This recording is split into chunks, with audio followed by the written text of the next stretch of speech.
it. You know, if you love acting, if you love performing, you really want to go and do it. I'm wanting Kellyanne to come out of here saying she wants to be an actor. Yeah. That's my goal. Yeah.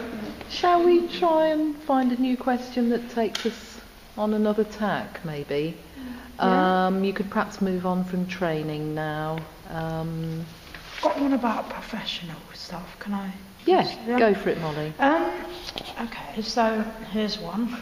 What was the first professional piece you ever performed? Can't remember, come back to me. Yeah, I don't know, it depends kind of like, obviously theatre and education is professional. Yeah. So I have that, but then obviously then going a bit bigger, I have, so my first one was, it was Panto, and it was The Golden Voyage of Sinbad.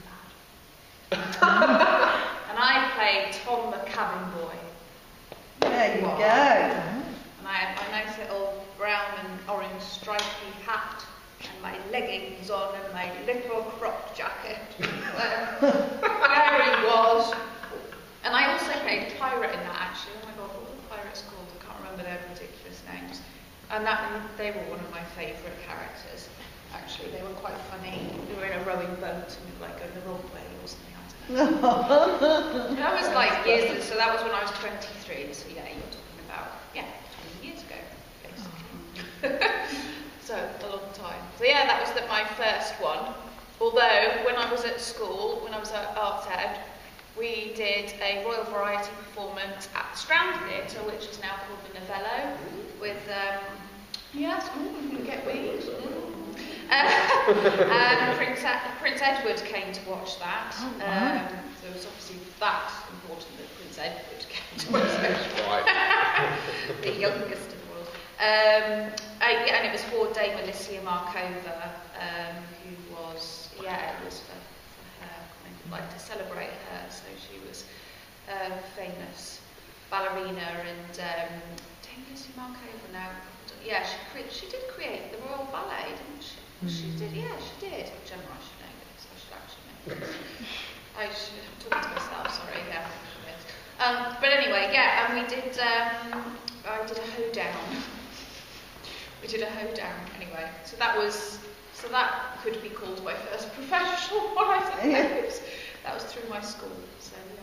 So you live in London? I live in London. Have you lived in London for the last 20 years then? I've lived in London since I was 18, yeah. Right. So how do you, following on from that then, how do you generate work? How do you keep working? How can you keep living in London? How exactly? Yeah. Well, luckily now, it's like only now in my 40s have I been lucky enough to kind of land a job, which is a job that I thought I would never want to really do. It's like a reception kind of facilities management role in a pharmaceutical company, which I would never even necessarily dream of, but they're such a lovely company. They're just really great. It's in the centre of London, and they allow me to go off and do my acting bits and just take unpaid leave, which is like the dream. I mean, I've known friends for years in London that are like, oh no, yeah, I'm really lucky, my work just let me have time off. I'm like, where are these jobs, for God's sake? But up until this point, I mean, God, it's just been juggling, really. I mean, there's been times when I've been at the job centre, you know. It's been really tough. Yeah, really tough. And I know it sounds, there's been times when I've been at the job centre signing on in order to give me space and time to be able to find the work and to kind of, it's not easy. It's not, obviously it's not easy, you know. And then I think there's just been luck as well. My parents have been very helpful financially. Not overly helpful. I'm not saying they completely support me at all, but they have helped, definitely.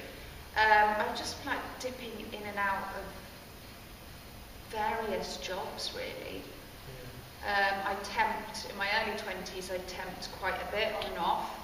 But that was never, so that was like kind of receptionist roles and stuff, and that was something that was always transient, so there was never an actual job I stuck at, which helped. And then for a while actually ended up, it kind of is the perfect job in a way. I ended up dressing in the West End, which is a really fun job to do. So backstage in loads of West End musicals and at the National Theatre, I ended up dressing the actors. And it's great because you've got the days off to do castings and auditions, and then in the evening you're working. And as fun as that job was, I had a ball, and it's on rocket science, you know, and you learn a lot from it anyway. You know, I've got to set up quick changes, and you just got to think on your feet, and that's really interesting learning that side of it as well. But then just for me, it got to a point of I was like, I don't want to be back here. I want to be on there, and you know, and so that I kind of got into that kind of state of thinking. And I think that back in the day, dressing was a little bit more, it depends, it's who you know. Sometimes you can get that job which allows you to go off and do the acting and stuff and then come back. But I never really found that, and a lot of theatres now want you to commit to 6 months of dressing on this job. And it's like, well, I can't commit to 6 months because what happens if this comes up or whatever, and you know, but. And again, sometimes it's a bit of nepotism with like who you know, and having been in the industry, so if you've worked with a wardrobe mistress that you've known for a while and they're happy to let you go and get the dep in, great, but that doesn't always happen, you know. But that was I actually did enjoy those few years that I was dressing. It was really good fun. I got to meet some great people, and actually through that as well, sorry, I don't want to kind of waffle on, but this is one thing, and things can happen from it. So I was working on War Horse. I don't know if you, I mean, it's just, I love that piece so much. It's just, so I was dressing on War Horse, and I was just fascinated by puppets, and coming from that physical background, I really wanted, I was like, oh my God, I want to be in War Horse, and I want to be in the horse. And so, and I did, and I didn't do that, anyway.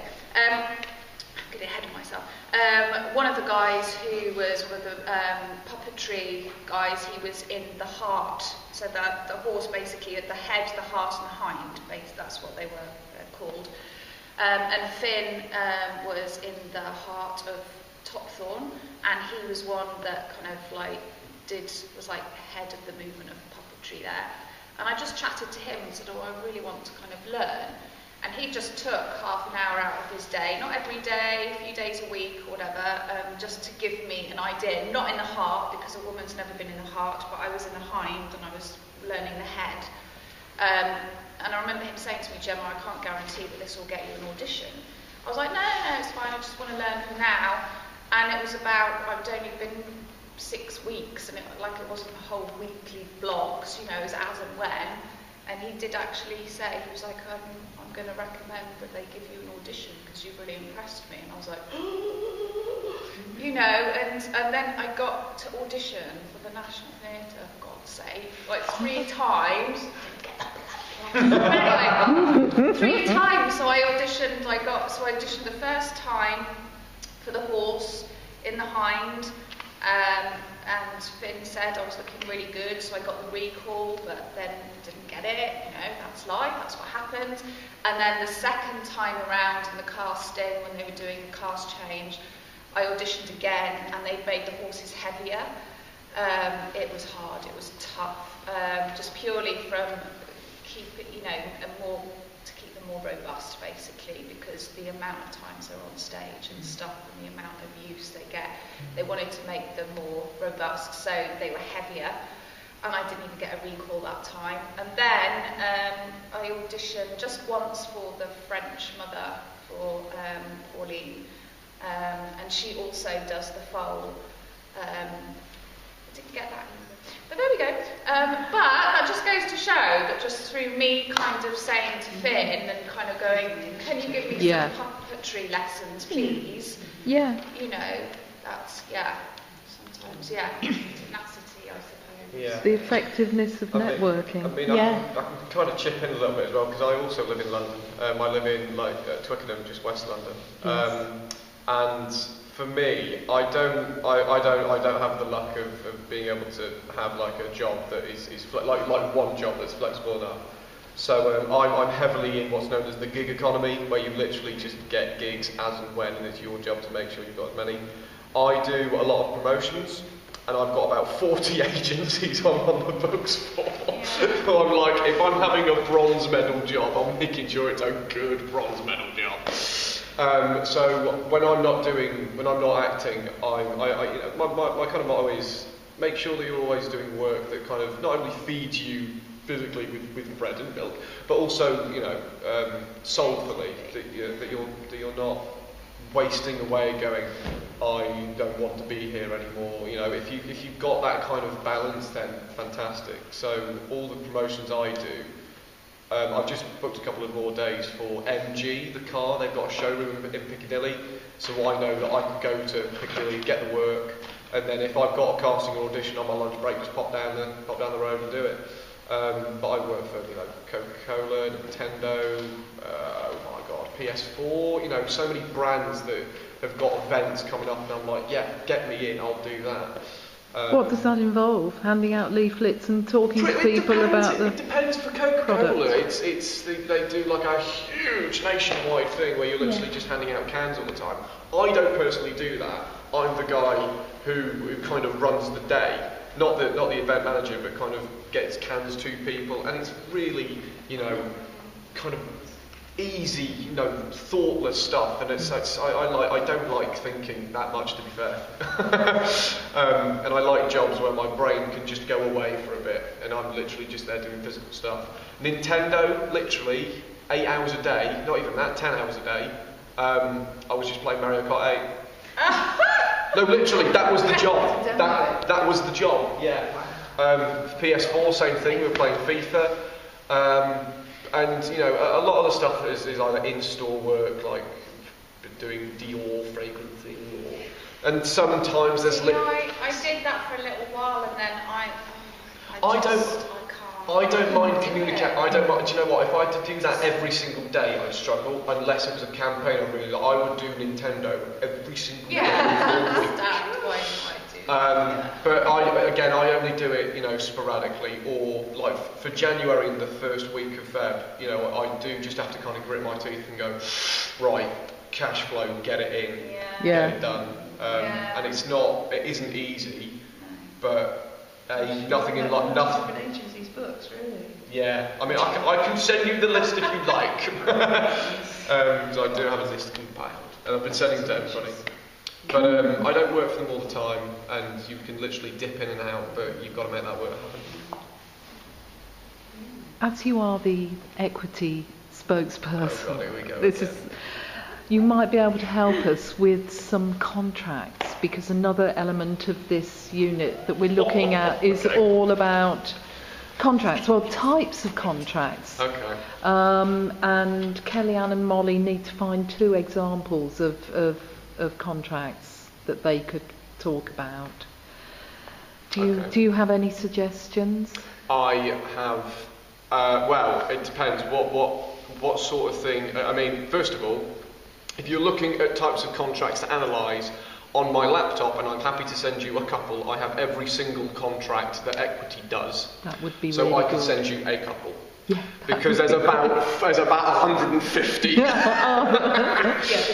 Between different sorts of professionals, kind of thing. We're talking BBC, ITC, SALT, voiceover rates, walk-on rates. Brilliant. Director rates, everything. Yeah. But in terms of the suggestions, I mean, I don't know what sort of suggestions would you like? What in terms of what you should have in a contract, or what you should be looking? Are we talking from a performer's perspective? I'm taking it. Yeah, I mean, we've discussed the heads of agreement contract, which is a very simple contract where you have the name, the address of the venue where you're going to be working, your rate of pay, the amount of hours you're going to be expected to do, any other sort of vague areas that might need defining. So that would be a very simple heads of agreement contract. Okay. Yeah, a BBC contract would be another good example. Say you're just going in to do a day's work for the BBC.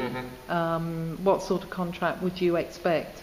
You would get given a standard equity agreed BBC contract depending on the role that you've got. I imagine that would probably be for supporting or walk-on, but you would get the set defined one that is currently in use, because they get updated by what's known as our stage industrial committee, where they negotiate time to time, because of the changing world we live in, the different contracts that exist as equity standard. If you're making your own contract, though, which isn't equity, I'll be honest, you can put anything you like in a contract. It doesn't make it necessarily a good contract, but that's where we kind of get into waters of, oh dear. A good contract, I would say, has the following things. Everything you've said, including the clarity of what you're expected to do, where you're going to be performing it, every single thing that you are expected to do as a performer. Anything else, in addition, needs to be agreed beforehand of you doing it. Let's say, for example, if you're on, let's say, halfway through a job, and then on draft 26 the script comes in, and you're like, oh, can you perform nude for us? That's not agreed beforehand. Hang on a second. Can we sort that out, please? Harvey? Yeah. But the other things we're talking about that I would like to see in a very good contract would include what the whistleblowing policy would be, or potentially saying that this contract also means that both the employee and the employer adheres to the policies of the company that's set out, whether that be Reaction Theatre Makers, National Theatre, wherever you are employed by, as well as a safeguarding policy if needed, if you're working with young or vulnerable adults. I'm just trying to think of anything else. As I say, all the good contracts, I can, not all of them, my God, it would take years to sift through, but some good key examples I can send through.